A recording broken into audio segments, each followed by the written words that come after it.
Hi everybody, it's Az here from Heel vs Babyface. There is a big secret in the world of Warcraft. So big, it actually takes the space of a whole zone.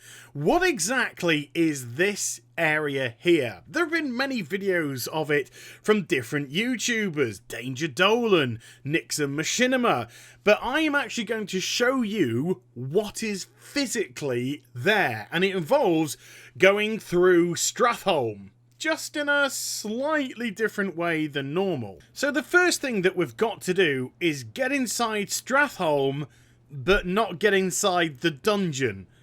Okay, sound confusing? Well, this is how we do it. We go through the entranceway and enter it just as we would a regular dungeon. Load screen comes, here we are. We need to leave. So we're going to go straight back out of Stratholme, but when we come back into the outside world, we're going to hit reset all instances, because we want to tell the game that we've been inside Stratholme, we've completed the dungeon, we want to do a fresh one. And why are we doing this as we go back inside? Well, this all goes towards the number of instances that you can enter in such a short time. We are kind of slightly, possibly, maybe fudging the game. So you keep on doing this, back in, back out, reset all instances, back in, back out, reset all instances, until you get to a point where it says you have entered too many instances. So that's the position I'm in right now. So when I try and enter the dungeon, instead of letting me in, which it doesn't, it does, however, put me on the right side of the instance portal. So I'm now technically inside of Stratholme without being in the instance version of it. And don't worry about that quick little loading screen. That doesn't take you anywhere. But we now have our next obstacle. There is an invisible wall in front of us. So you need some sort of propellant device to get you past that. So mages, you've got Blink. Warriors, you've got Heroic Leap. Warlocks like myself, we have got Demonic Gateway. So I'm going to pop one of these up here, and then when it lands, whoosh, through the invisible wall I go, and now I am dead set inside of Stratholme. You can purchase or find toys which will propel you forward here as well, so if your class doesn't have a mechanic which will allow that, don't panic too much. Another cool thing, you can mount up once you're inside. So I'm not in the instance version. I am in the Azeroth version, the open world version of Stratholme right now. So you can go and explore as much as you want. What I'm going to do, though, is I'm going to go where we need to go to see this hidden zone. And that's the final boss area of this instance. So it's no longer separated by barriers, so we don't have the huge gateway that blocked these two dungeons off, because it used to be one dungeon once upon a time. And when you come to portcullises, just have to right click onto them and they will open up. So there shouldn't be anything barring your pathway. Click the second one and we're now through to the final area of the dungeon. Doesn't matter which way you go from here. You can take a left and go through the portcullis down there, or you can take the right, which is the route that I'm going to take, which takes us under this little bridge. Sometimes you can get through without it dismounting you. This is one of those occasions. Most of the time, though, when you go under an undercovered area, it will dismount you. It's no drama. So this is the very final area that I'm coming up to right now. And if you've done this dungeon recently, then you'll know that when we arrive here, there's kind of like an event which takes place. Minions come out of this door, minions come out of that door, minions come back out of this door. Where we need to go is this portcullis. This is where all the zombies, who I can only imagine were the residents of Stratholme, the kind of living, dead, surviving ones, I suppose. That's where they all come from. And this is another secret. This portal here, a lot of speculation over the years, because there normally is a portcullis blocking this route, about where this would have taken us. And if we look what's behind this portcullis, or this portal, which we will in a minute, I think there's a lot of evidence to suggest what I'm going to say.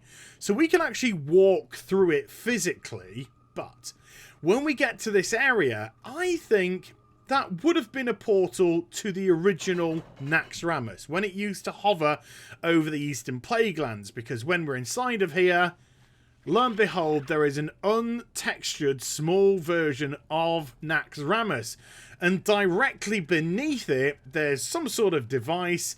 Now, this device I have seen been used before Cataclysm as a teleportation device, which would zap you up into the raid. So that portal most likely would have taken you into the Naxxramas raid, but I don't think it was ever utilised.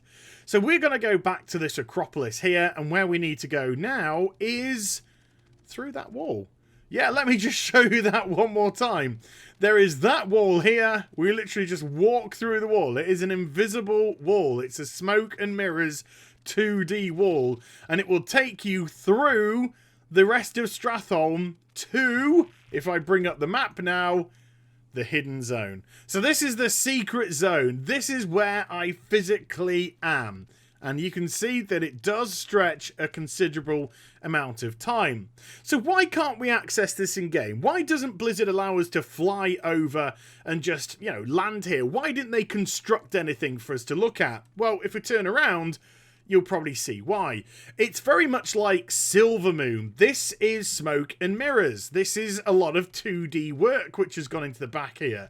So things which look 3D actually have a lot of 2D aspects to them, which kind of give them the aesthetic feel, the look that they are physically a lot bigger or a lot more physical than they do appear. So that's why they don't do this. That's why they don't allow us to come across. It would have been nice, because the art department are so good, it just would have been nice if they had finished that off back there. And then the art department could have gone a little bit crazy here. We could have maybe seen a couple of small villages which were also ravaged by the Scourge leading into the back of Stratholme, or some sort of trade route, or just a little extra to the Stratholme story, which could have just given it that little pièce de la résistance. Now, I can keep on going down there, and there isn't a lot to see, really. Not a huge amount. So I'm just going to back it up a little bit and just come to this little area here. And the reason why I want to show you this is because Nixium Machinima, he actually does a lot of his machinima on a private server and spends some of his time here, because you can no longer access it in-game. Well, you know, unless you do something like this, of course. So just for purposes of saving time, I'm going to stick a soul stone on me and throw myself off the edge there. Oh my god, I'm dead. And I'm alive again. You don't have to do that, folks. If you want to get down to this area, all you have to do is go a little bit further down. I'll show you it in a moment when I show you the last remaining secret of this. And you can ease your way down without killing yourself. So we've got this lovely little night elf area. There's a tower there, and we've got some sort of broken up, disheveled shrine there, and then a little pier just here, a little jetty. Oh, it's all very quaint. You can understand why people like to come here and relax. So the very final secret, well, when you're in this area of the map, you can fly. So when I am here, I can fly up and I can land on top of this huge night elf erection. Ladies. Now then, let's show you that area where you can ease yourself down, because this is also the way that you can get your character back up to the top. If I were to hover very close to the edge of this cliffside, you can like jump down here and then jump down there, and you know, you will take some fall damage, but you will survive, as Gloria Gaynor would have said. But I can just ease my flying mount up here before it once more gets restricted by invisible walls. So when I come back down, I just have to dismount, get myself onto a ground mount, and then off I go again. So if I was to continue in this direction, what would I find? Well, straight ahead, you can eventually get to the backside of the Scarlet Monastery, Or if I was to slightly angle myself and go in that direction, then I would come to the arse end of Hearthglen. There is just one more wee little thing which I want to show off. If I was to break away left here and head towards these undulating hills, that's the only reason I did this video, was so I could say the word undulating. So if I was to come to these undulating hills, I just have to follow it up and then follow it round, and it will connect once more to the eastern plaguelands. And when I am there, I think I'm going to follow this all the way round here to the top, you will be able to see a small little lake right here. So I could leap off here. If I were to want to go back to where I was, I would go up there and follow it round and such. So I'll just come up here. But you can come to this lake, and yes, you can fish. And I got myself some oily blackmouth and some raw redgill from here. But you will inevitably, if you try and go down into the eastern plaguelands, hit the invisible walls again. So this whole area, this whole blocked off area, has its own individual invisible walls, and you are physically trapped in here unless you go all the way back to Stratholme, go through Stratholme, propel yourself back to the entranceway, and then exit from there. Once you exit out, you will be able to get onto your flying mount and return as normal. Otherwise, you're going to have to start to use hearthstones, garrison stones, stuff, horrible stuff like that. So there we go. That is me in the blocked off, the hidden secret zone in the World of Warcraft, and that is how you get there. So feel free to explore if Blizzard don't rap you on the knuckles for doing so. So I hope you enjoyed the vid. If you did, do give it a thumbs up and also subscribe. Follow me on social media and Twitch for live streaming. Those links are in the description down below. And I'll be back with some more stuff very soon. You take care, everybody. Bye-bye.